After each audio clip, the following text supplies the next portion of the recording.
भारत ने करारा जवाब दिया है। जिन्होंने हमें मारा, हमने उन्हें मारा। यानी हमने किसी बेगुनाह, किसी बेकसूर की जान नहीं ली, बल्कि जिन्होंने हमें मारा, यानी जिन लोगों ने भारत में जिन लोगों ने टूरिस्ट को मारा, हमने उन्हें मारा। ये स्टेटमेंट है डिफेंस मिनिस्टर का, रक्षा मंत्री का। दूसरी बात एक और अहम, हम यानी भारत इसके आगे बढ़ने का इरादा नहीं रखता है, लेकिन अगर पाकिस्तान ने कार्रवाई की तो फिर जवाब दिया जाएगा। यह बयान भी आया है एनएसए का भारत की तरफ से।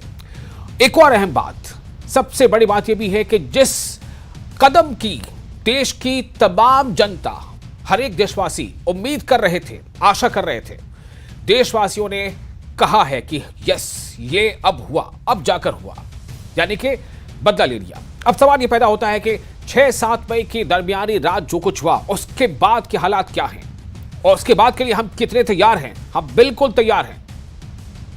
आर्मी के साबिक चीफ कह चुके हैं कि पिक्चर अभी बाकी है। स्वागत है आपका न्यूज 18 JKLH में। मैं हूं विशाल और आप देख रहे हैं JKLH प्राइम टाइम।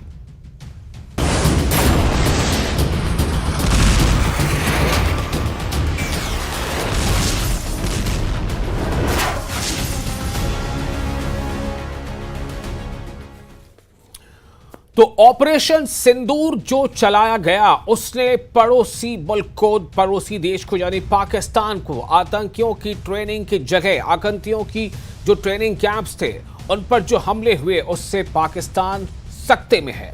और सबसे बड़ी बात यही है कि आखिर इस बात का वाज़ेह इशारा था।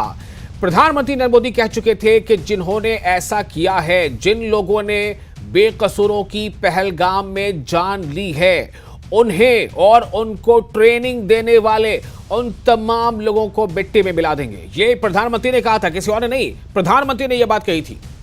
उसके बाद राजनाथ सिंह ने भी, जो वजीर दिफा हैं, डिफेंस मिनिस्टर, उन्होंने कहा था कि देश जैसा चाहता है वैसा ही होगा।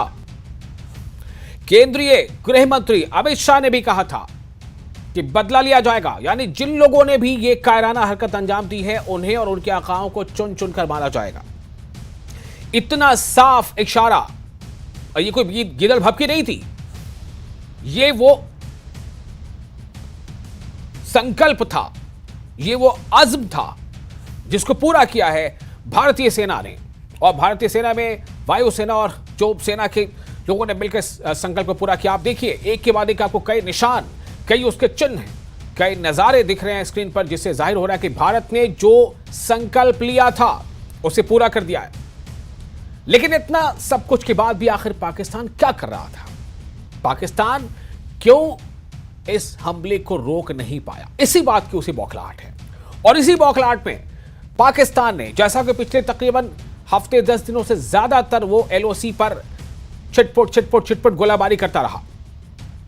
और इस बौखलाहट में जो 6-7 की रात में अंजाम दिया गया है, जिस हमले को अंजाम दिया गया, 9 चुनिंदा सटीक हमले करके, जो पिन पॉइंट था, जो फोकस था, उन साइट्स को निशाना बनाया गया, आतंकी ट्रेनिंग कैंप्स को निशाना बनाया गया, हेडक्वार्टर्स को निशाना बनाया गया आतंकियों के, उसे रोकने के लिए पाकिस्तान कुछ कर नहीं पाया।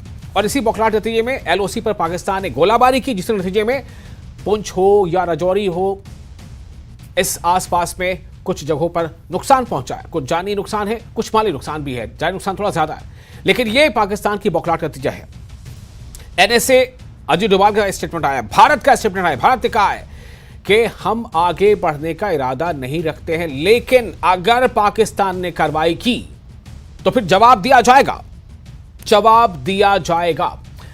अब सवाल यही पैदा हो रहा है कि आखिर आगे अब क्या कर सकता है पाकिस्तान? क्या अपनी बौखलाहट, क्या अपनी जगहसाई को छुपाने के लिए पाकिस्तान कुछ ऐसा कर सकता है? और अगर ऐसा करता है तो हम कितने तैयार हैं? ये ऐसे कई सवाल हैं, तो इस पर आज हम चर्चा करेंगे। और हमारे साथ इस विषय पर बातचीत करने के लिए कुछ खास मेहमान हैं। हमारे साथ सुरेंद्र राजपूत हैं, कांग्रेस के नेशनल स्पोक्स पर्सन है। और हमारे साथ सुरेंद्र जी, आपका बहुत इस्तकबाल है। ब्रिगेडियर धीमान है, डिफेंस एक्सपर्ट, और आपका भी बहुत स्वागत है, बहुत इस्तकबाल है आपका। और कुछ ही देर में हमारे साथ जुड़ने वाले हैं Syed Yasir Jilani, BJP spokes person. सबसे पहले ब्रिगेडियर धीमान, मैं आपके पास आना चाहूंगा। आप हमें जरा ये बताएं कि भारत अब ये कह रहा है कि हमारा आगे बढ़ने का कोई इरादा नहीं है, लेकिन अगर अगर पाकिस्तान ने कार्रवाई की तो मुंह तोड़ जवाब दिया जाएगा। एक जवाब 6-7 मई की रात दिया गया और उसके बाद ये तंबीह की जा रही है, वार्निंग दी जा रही है। आप कैसे देखते हैं पूरे मामले को? देखिए, मैं आपकी स्टेटमेंट से सहमत नहीं हूं। भारत ने यह भी नहीं बोला है कि हमारा आगे बढ़ने का इरादा नहीं है। ये जो 7 तारीख को हमने सुबह आधी रात को जो हमला किया है, ये एक ट्रेलर है। अभी पिक्चर अभी बाकी है जी। और ये जो हमने प्रधानमंत्री ने जो अपना बिहार से दिया था कि मिट्टी में मिला देंगे, ये उसका फर्स्ट फेज है। अभी हमने उनके सिर्फ ट्रेनिंग कैंप को तोड़ा है। अभी उनके आका बाकी हैं, चाहे वो हाफिज सईद या मुल्ला उमर जैसे लोग हों, या पाकिस्तान के ISI हैंडलर्स हों, या पाकिस्तान के आर्मी चीफ हों। जैसा कि इमरान खान साहब ने ऑलरेडी कल रात को 2 बजे उनका बयान आ गया था। 1:30 बजे स्ट्राइक खत्म होती है, 2 बजे उनका बयान आ गया था कि ये जो बर्बादी की वजह है, ये जनरल आसिफ मुनीर है और उसको इसकी जिम्मेदारी लेनी चाहिए और अपने पद से हट जाना चाहिए। तो इस किस्म की बातें हो चुकी हैं। तो हमारा जो अभी पर्पस है, अभी हमने आगे देखना है कि इसका पाकिस्तान रिटेलिएशन क्या करता है। और रिटेलिएशन इज अ मस्ट, क्योंकि अगर रिटेलिएशन पाकिस्तान नहीं करेगा तो उसका गुरूर मिट्टी में चला जाएगा। और पाकिस्तान के जो आर्मी चीफ हैं, अगर इनकी फितरत हम देखें तो ये जनरल कियानी की तरह नहीं है या जनरल बाजवा की तरह नहीं है। ये एक मौलाना है, ये एक रेडिकलाइज्ड आदमी है जो आर्मी का चीफ बन गया हुआ है। तो इसने अपनी इज्जत के लिए, चाहे वो पाकिस्तान बर्बाद हो जाए, कुछ करना जरूरी है। अब उसकी जो छटपटाहट है वो दिखाई दे रही है, परंतु प्रॉब्लम ये है कि वो भारत के ऊपर अगर अटैक करे तो कहां अटैक करे? भारत में तो कोई आतंकवादी कैंप है नहीं। और उसके लिए उसके बाद नेक्स्ट ऑप्शन जो है वो या तो सिविलियन टारगेट पर अटैक करे या मिलिट्री टारगेट पर अटैक करे। अगर वो कर देता है तो भारत ने ऑलरेडी उनको वार्निंग दे रखी है कि देखिए, अगर आप ऐसा करोगे तो हम इसको एस्केलेशन लैडर में ऊपर ले जाएंगे और वो फुल फ्लेज वॉर भी हो सकती है। और फुल फ्लेज वॉर का जहां तक सवाल है, पाकिस्तान को बड़ा क्लियरली पता है कि वो इसके लिए तैयार नहीं है। प्लस उनके जो आका है चाइना, वो भी नहीं चाहते कि इस वक्त भारत के साथ फुल फ्लेज वॉर हो। अगर फुल फ्लेज वॉर होगी तो चाइना भी जानता है पाकिस्तान निस्ते नाबूद हो जाएगा, उससे उनका जो कमर्शियल इंटरेस्ट है वो खत्म हो जाएगा। प्लस इंडिया को जो नीडल करने के लिए एक 1000 cuts, leading India with 1000 cuts, वो वाली एक एंटिटी खत्म हो जाएगी। तो चाइना भी नहीं चाहेगा उस वॉर पे जाने के लिए। तो ये एक किस्म का जो डाइकोटमी है, जो असमंजस है पाकिस्तान की सेना के माइंड में या उनके चीफ के माइंड में, तो ये है। परंतु मेरा असेसमेंट ये है कि अगले 24 से 36 घंटे में कुछ ना कुछ जरूर होगा। फिर आप उसको देखेंगे हाउ इट रोल्स आउट। वही बात मैंने जो शुरू में कहा था कि अजीत डोभाल के हवाले से ये स्टेटमेंट आई है, ये बात चल रही है, वो यही है कि अगर पाकिस्तान ने कार्रवाई की, जो आप कह रहे हैं कि हम देखेंगे, अगर वो रिटेलिएट करता है तो फिर मुंह तोड़ जवाब देंगे, बेफिक्र रिप्लाई देंगे। ये बात मैं कहना चाह रहा था। ठीक है, आपके पास फिर आऊंगा इस बारे में बातचीत करने के लिए। हमारे साथ सुरेंद्र राजपूत भी हैं और यासिर जिलानी भी जुड़ चुके हैं। यासिर जिलानी साहब, आपका बहुत स्वागत है। सुरेंद्र राजपूत जी, आप विपक्ष एकजुट था, लगातार विपक्ष के तमाम पार्टियों के नेता, राहुल गांधी भी ये कहते रहे कि सरकार जो चाहे फैसला ले, हम सरकार के साथ हैं और आतंकवाद को जड़ से उखाड़कर फेंका जाना ही होगा। कांग्रेस अब क्या कह रही है?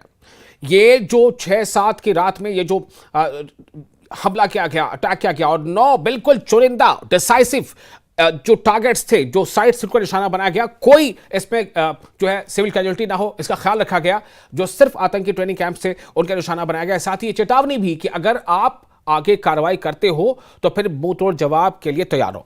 सुरेंद्र राजपूत जी, देखिए नौसल भाई, बड़ी सिंपल सी बात है। इस वक्त देश में ना कोई पक्ष है ना कोई विपक्ष है। पूरा देश एकजुट है। पूरा देश भारत की सरकार के साथ खड़ा है, आर्मी के साथ खड़ा है। और आर्मी ने जिस प्रोफेशनलिज्म से, जिस शौर्य से, जिस बहादुरी से आतंकियों को, आतंकियों के आकाओं को और आतंकियों के ठिकानों को ध्वस्त किया है, उसको देख करके दुनिया भी दंग है। आप देखिए कितना प्रिसाइज अटैक है। आप मौलाना मसूद अजहर, जो एक बड़ा आतंकवादी है पाकिस्तान का जी, वो कह रहा साहब, काश मैं भी मर जाता अपने लोगों के साथ में। उसके 10 या 14 लोग आपस में, क्या नाम, इस अटैक में मरे हैं। वो खुद बोल रहा है कि काश मैं भी मर जाता। तो आज की डेट में जो हमारी सेनाओं ने इनको मुंह तोड़ जवाब दिया है, पूरा देश गौरवान्वित है। हमने अपने शहीदों के खून का बदला लिया है और बहुत स्पष्ट रूप से साफ साफ सी बात है कि भारत की सरकार जो भी नेशनल सिक्योरिटी में कदम उठाएगी, जी। कांग्रेस पार्टी सहित पूरा इंडिया गठबंधन, पूरा देश शाना बशाना कांग्रेस पर क्या नाम भारतीय जनता पार्टी की सरकार के साथ खड़ा रहेगा और पूरे तरीके से हर कार्रवाई का, हर उसका वो समर्थन करेगा। जी। हम यहाँ पर बहुत साफ सी बात जानते हैं कि पाकिस्तान को, आतंकियों के मंसूबों को पालने वालों को, उनके आकाओं को पालने वालों को, उन्हें दोजख भेजना बहुत जरूरी है। और मैं ब्रिगेडियर साहब से सहमत हूं कि अभी अभी ये शुरुआत है। इंदिरा जी ने एक पाकिस्तान के दो पाकिस्तान किए थे, 20-30 साल हमारे यहाँ शांति रही, लेकिन अब इस समय जरूरत हो गई है कि उस दूसरे खंड के पाकिस्तान को और खंड खंड कर दिया जाए और हिस्सों में बांट दिया जाए।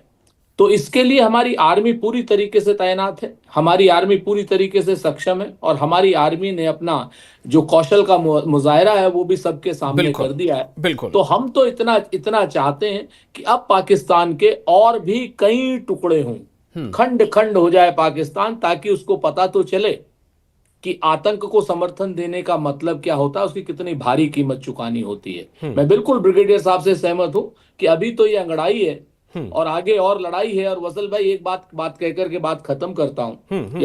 आप बात खत्म नहीं करेंगे, मैं आपके पास फिर आऊंगा, आप बने रहेंगे हमारे साथ। विशाल आजम बोल रहा हूं मैं। जी हाँ वसल भाई, वही मैं बोल रहा हूँ जी कि कुछ लोग तुम्हें समझाएंगे, कुछ तुमको खौफ दिलाएंगे, जो है वो भी खो सकता है और इस राह में रहजन है इतने, कुछ और यहाँ हो सकता है और कुछ और तो अक्सर होता है। पर तुम इस पल में जिंदा हो, ये पल तुम में जिंदा है, ये वक्त नहीं फिर आएगा, तुम अपनी करनी कर गुजरो, जो होगा देखा जाएगा। आज की डेट में हिंदुस्तान की फोर्स जो होगा वो देखा जाएगा। हम पाकिस्तान के इरादों को नेस्तनाबूद कर देंगे, अगर वो आतंकी मानेंगे नहीं तो पाकिस्तान को नेस्तनाबूद कर देंगे। बिल्कुल। सुरेंद्र राजपूत जी, बहुत अच्छा, आपसे बात करता हूं तो अक्सर आप शेर व शायरी सुनाते हैं, लेकिन आपने ये बहुत सटीक, बहुत जबरदस्त ये शायरी की है और ये बिल्कुल जो ब्रिगेडियर धीमान ने कहा उससे बिल्कुल मिलती जुलती बात है। आप हमारे साथ बने रहे।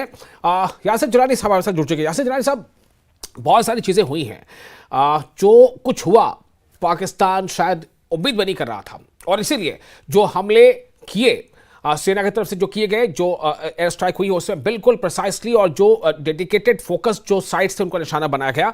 बौखलाहट में उसने एलओसी पे कुछ गोलीबारी ज़्यादा की है, आप बताएंगे ब्रिगेडियर धीमान साहब, उसका कुछ नुकसान भी हुआ है जानी माली, इस तरफ कुपवाड़ा हो या पुंछ हो या उसके आसपास के इलाकों में। लेकिन सवाल अब ये पैदा होता है कि क्या जो ये कह रहे थे अभी ब्रिगेडियर धीमान साहब के, जो उनके आर्मी चीफ है, वो उनका थोड़ा मिजाज अलग तरह का है, वो जो है ये जग हंसाई को कैसे बर्दाश्त करे, हो सकता है कि वो रिटेलिएट करे। लेकिन खैर मैं आज जो कुछ हुआ है, जिस तरह से विदेश मंत्रालय में राजनयिकों को, अलग अलग देशों के राजनयिकों को बुला करके उनको ये जानकारी दी गई, उसमें यूएस के राजनयिक में शामिल थे, उसमें ब्रिटेन के, रशिया के, चाइना के राजनयिक, फ्रांस के राजनयिक में शामिल थे। इन सब के बाद आप इस पूरे एक्शन को, इस पूरे कार्रवाई के बाद पहला आपका स्टेटमेंट क्या है? तरीके से हमारे भारत के बेकसूर जो हमारी मातृत्व शक्ति है, महिलाएं, उनके सिंदूर को उजाड़ा था, नृशंस और जघन्य हत्या करी थी कायर आतंकवादी जो पाकिस्तानी थे। उसी ऑपरेशन सिंदूर के तहत हमारे जवानों ने उनसे बदला लिया है। मैं उनके शौर्य, उनके साहस को नमन करता हूं और भारत की लीडरशिप यानी हमारे प्रधानमंत्री नरेंद्र मोदी साहब को सलाम करता हूं, जो उन्होंने इच्छा शक्ति पहले दिन से दिखाई।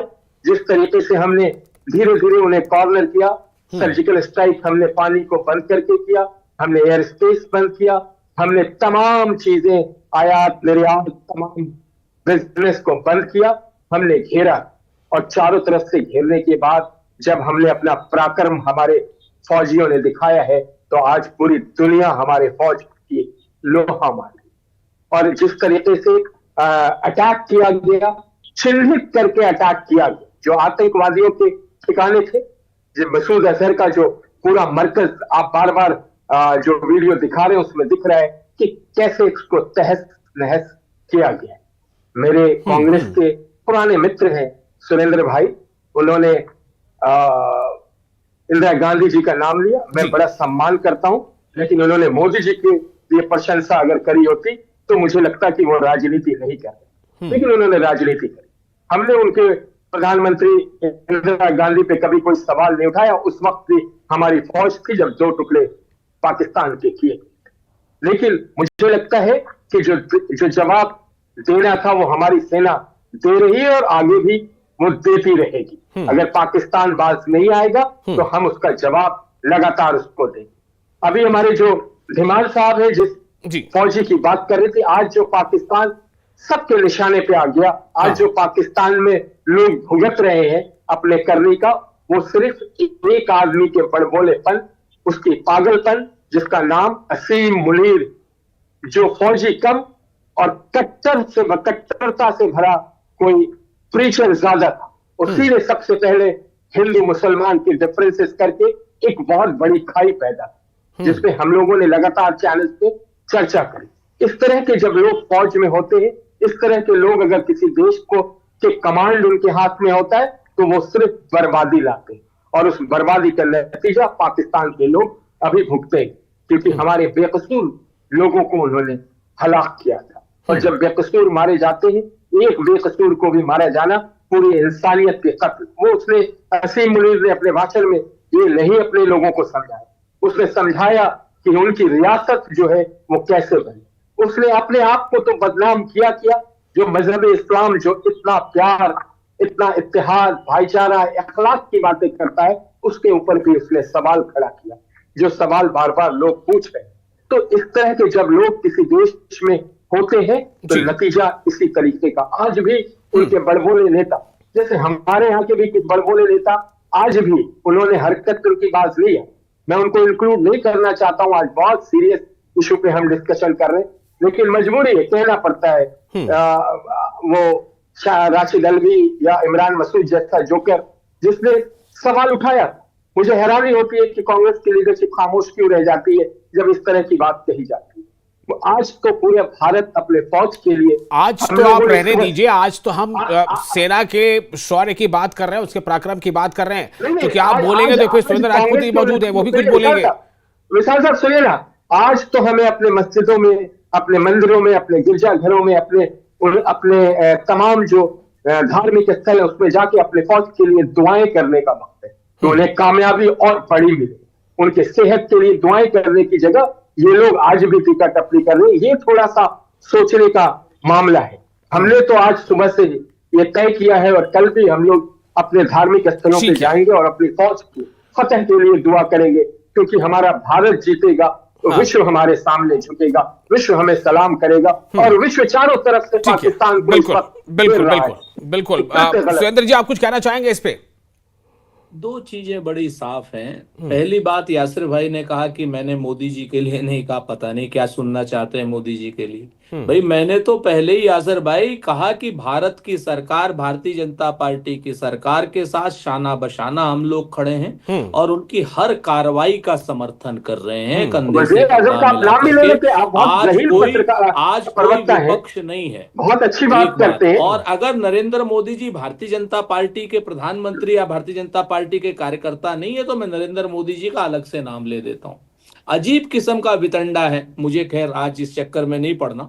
दूसरी बात जो आपने कही आज कि इमरान मसूद का, तो इमरान मसूद का बयान आप उठा करके देख लीजिए, क्योंकि भारतीय जनता पार्टी वाले लोग दृष्टिकोण से, दृष्टि से तो ठीक है जी, आंख के ठीक है, लेकिन दृष्टिकोण से अंधे हैं।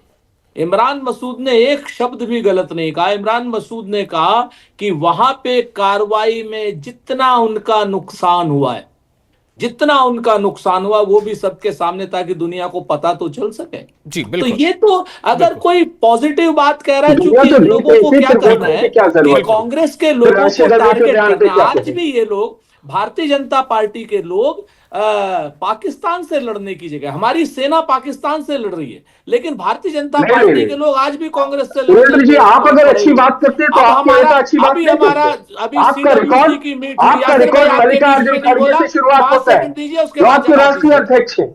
सुन लीजिए, आप खुद समझिए, आप अच्छी बात करते हैं, मैं समझता हूँ, आप बहुत ही डिफरेंट प्रवक्ता है कांग्रेस, लेकिन आपके नेता नहीं मानते। बीच में नहीं बोला, आपको सुनने की थोड़ा सा धैर्य रखिए। मैं आज सीडब्ल्यूसी की मीटिंग की बात कर रहा हूं। सीडब्ल्यूसी की मीटिंग के बाद हम लोगों ने पूरा समर्थन दोहराया। कल 11 बजे की सर्वदलीय मीटिंग है और भारतीय जनता पार्टी के तमाम नेता और इनके सपोर्टर्स के ट्विटर हैंडल, सुशांत सिन्हा जैसे लोग कह रहे हैं कि साहब सीडब्ल्यूसी की मीट में इनके चेहरे क्यों लटके हुए। अरे भाई, पुंछ में मेरे लोग वहां पे मारे गए हैं।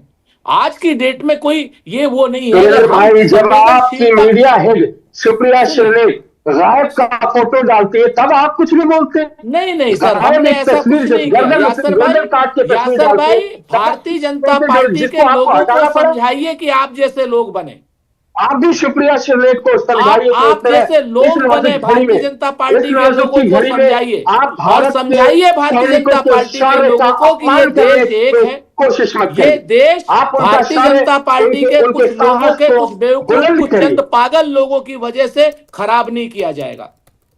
बताइए उन लोगों को कि पूरा देश एक है, कोई पक्ष नहीं है, कोई विपक्ष नहीं है। पाकिस्तान के खिलाफ हम सब हेड का काम देखते हैं और हम अपनी फौज के साथ नाम कोट कर रहा हूं। आप बताइए उन लोगों को, लेकिन आप लोग ये बात न बता करके पूरे देश में जो डिफरेंस पैदा करना चाहते हैं, निशिकांत दुबे जैसे लोग पैदा करना चाहते हैं। मुझे लगता है कि थोड़ा आप लोग फिर इसको जो है ये मुद्दे से भटक जाएंगे। आज का दिन इसके लिए नहीं है भाई, आज का दिन तारीफ करने के लिए है। आज का दिन भारतीय सेना के उन जवानों की पजिराई करने का दिन है, तारीफ करने का दिन है। जो हमने वादा किया था वो हमने पूरा किया। जो वादा जनता से था, आवाम से था, आवाम के अंदर एक गुस्सा था, एक नाराजगी थी कि जल्द से जल्द उनको सबक सिखाया जाए। ब्रिगेडियर धीमान, मैं आपके पास आना चाहता हूं। ये सियासत है, थोड़ी बहुत इसमें नोकझोंक होती रहेगी, लेकिन मैं आपके पास आना चाह रहा हूं। अभी जिक्र किया उन्होंने कि एलओसी पर कुछ पाकिस्तान ने बौखलाहट में गोलाबारी ज्यादा की है, कुछ इलाकों पर वहां नुकसान पहुंचा है। मैं ये जानना चाहता हूं ब्रिगेडियर धीमान, आप जरा उसकी स्थिति के बारे में बताएं और वहां पर कैसे जो वहां पर जो लोग रह रहे हैं उनके अंदर एक विश्वास कैसे बन पाएगा और ज्यादा। देखिए, जहां तक रिटेलिएशन का सवाल है, ये पाकिस्तान ने कल रात से ही शायद तकरीबन 3:30 बजे से रिटेलिएशन शुरू कर दी लाइन ऑफ कंट्रोल पे अक्रॉस द बॉर्डर। यानी कि कोई भी सेक्टर जो उन्होंने खाली नहीं छोड़ा। उन्होंने पहले वो फायरिंग करते थे स्मॉल आर्म्स की, जो सीज फायर वायलेशन होती थी, मतलब जो ना सीज फायर एग्रीमेंट को तोड़ दिया है। और भारत को जवाब देने के लिए उन्होंने आर्टिलरी से भी फायरिंग शुरू कर दी है, मॉर्टर से फायरिंग शुरू कर दी है। और उसके लिए उन्होंने सिविलियन जो इलाके हैं उनको निशाना बनाने की कोशिश की है। और कुछ कैजुअलिटीज हमारी सिविलियन की हुई हैं, पर कोई ज्यादा सिग्निफिकेंट नहीं है। परंतु वो इसलिए है क्योंकि हमें पता था कि ऐसा कुछ होगा। जो इन सारे बॉर्डर डिस्ट्रिक्ट्स हैं लाइन ऑफ कंट्रोल पे पूरे जम्मू एंड कश्मीर के, उनके जितनी भी सिविल एडमिनिस्ट्रेशन थी वो 3-4 दिन पहले से ही हरकत में आ चुकी थी। उन्होंने बंकर सफाई कराया, लोगों की ड्रिल्स करवाई, उनको सब कुछ बताया कि आपने सेफ जगहों पे कैसे जाना है और अगर कैजुअलिटी होती है कैसे इवैक्यूएशन होनी है। जो मॉक ड्रिल आज की है पूरे देश में 244 डिस्ट्रिक्ट में, वो बॉर्डर डिस्ट्रिक्ट में ऑलरेडी करवा दी गई थी। तो इसलिए उसका कोई ज्यादा नुकसान हमें हुआ नहीं है। और अभी हम देख रहे हैं कि आगे वो क्या रियली कोई ऑफेंसिव अटैक करते हैं। अभी सिर्फ स्टैंड ऑफ फायरिंग ही करी है, artillery firing, small arms firing जो हमारी पोस्ट के ऊपर हुई है। अब हमारे पास क्या विकल्प है यहाँ से? जैसे मैंने पहले बोला कि ये अभी ट्रेलर है। तो देखिए, एक आपको बड़ी मजेदार बात बताता हूं कि जिस किसी ने भी इसका ऑपरेशन का नाम दिया ऑपरेशन सिंदूर, उसके दिमाग में जो भी बात रही होगी, मैं उनको मुबारकबाद देना चाहता हूं कि इन आतंकवादियों ने हमारी 26 बहनों के सिंदूर छीने हैं। और उन्होंने वही सिंदूर उनको बोला कि यही सिंदूर अभी आके दे विल हॉन्ट यू। और वो उनको 9 लोकेशन पे आतंकवादियों की जो मास कैजुअलिटीज हुई हैं वो उनका बदला है। परंतु मैं इससे एक स्टेप और आगे जाऊंगा। अगर आप इसको सिंदूर के स्पेलिंग को देखें तो जो बीच में 2 डबल ओ आ रहे हैं, एक ओ के अंदर लाल रंग का सिंदूर पड़ा हुआ है, तो वो मतलब फुल स्टॉप समझिए। ऑपरेशन सिंध फुल स्टॉप और उसके बाद और यानी कि हमें ऑपरेशन सिंध यानी कि इंडस वाटर ट्रीटी सिंधु के ऊपर काम करना है पाकिस्तान को मजा दिखाने के लिए। और फुल स्टॉप के बाद और इसके बाद और क्या विकल्प है? और विकल्प हमारे पास है, हमारे पास एक कोऑर्डिनेटेड स्ट्राइक के विकल्प है। और टारगेट जो हैं वो पर्सनालिटीज हो सकती हैं जो इन टेरर मैन्युफैक्चरिंग के मालिक हैं, या जो इनको शय देते हैं, जो इनके आका हैं, जो इनको फाइनेंस करते हैं, जो इसको एज ए स्टेट का एक वेपन यूज करते हैं, स्टेट टेरर का वेपन यूज करते हैं। तो उनको अगर हमने इरेडिकेट करना है, वो हम कोवर्ट स्ट्राइक से, ओवर्ट स्ट्राइक से, काइनेटिक स्ट्राइक से, गुरेला स्ट्राइक से और इजराइल के साथ मिलकर वेपन हमारे पास है, मोसाद और रॉ की मिली भगत है, वो एक विकल्प हो सकता है। उसके अलावा डिप्लोमेटिक मेजर्स हैं, इकोनॉमिक मेजर्स हैं, उसके अलावा सोशल मीडिया मेजर्स हैं, इंफॉर्मेशन वॉरफेयर मेजर्स हैं। तो इसलिए अभी हमें जो अगला स्टेप लेना है वो सारे काइनेटिक और नॉन काइनेटिक मेजर्स हैं, उन सबको मिला करके जो तरफा पाकिस्तान को घेरना है। पहले उनको सिर्फ उसका मजा दिखाना है कि देखिए अगर आप ये करोगे तो आपका जो हस्ती मिट जाएगी, पूरी की पूरी निस्ते नाबूद हो जाओगे। हम चाहते हैं कि आप कश्मीर का राग छोड़ दें, आतंकवाद का एक्सपोर्ट बंद कर दें, तो हम आपको कुछ नहीं करेंगे। और अगर आप फिर भी नहीं मानते हो, दृढ़ रहते हो, जैसे आसिफ मुनीर जैसे लोग हैं जो पूरी तरह से रेडिकलाइज्ड हैं, तो फिर हम आपके ऊपर एक कॉन्सेंट्रेटेड, एक सिनर्जाइज स्ट्राइक करेंगे, जिससे पाकिस्तान का नामो निशान मिट जाए। पाकिस्तान की जगह पे वहां पे 5 या कंट्रीज बन जाए और गिलगित बाल्टिस्तान और पीओजे के। चलिए, आप जैसी कामना कर रहे हैं काश वैसा हो जाए, ऐसी प्लानिंग होनी भी चाहिए। लेकिन सवाल सबसे बड़ा यहाँ पे यही है कि आज की रात क्या कुछ हो सकता है। जैसा ब्रिगेडियर धीमान आपने कहा कि पाकिस्तान रिटेलिएशन कर सकता है, चूंकि उसकी जग हसाई हो रही है, कर सकता है वो, लेकिन उसको एहसास होना चाहिए कि जैसा भारत ने जवाब दिया है उससे भी ज्यादा और बड़ा और तीखा जवाब मिलेगा।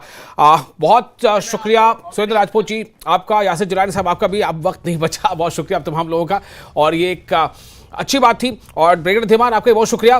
प्रधानमंत्री ने कहा था कि मिट्टी में मिला देंगे, आप देखिए कि 9 ऐसे साइट्स, न सिर्फ ये कि पीओजेके के, बल्कि पीओजेके के पार पाकिस्तान के हुदूद में भी उन्हें नेस्तनाबूद किया गया है। और ये वार्निंग है कि अगर आप आगे कुछ करते हो तो फिर जवाब के लिए तैयार हो।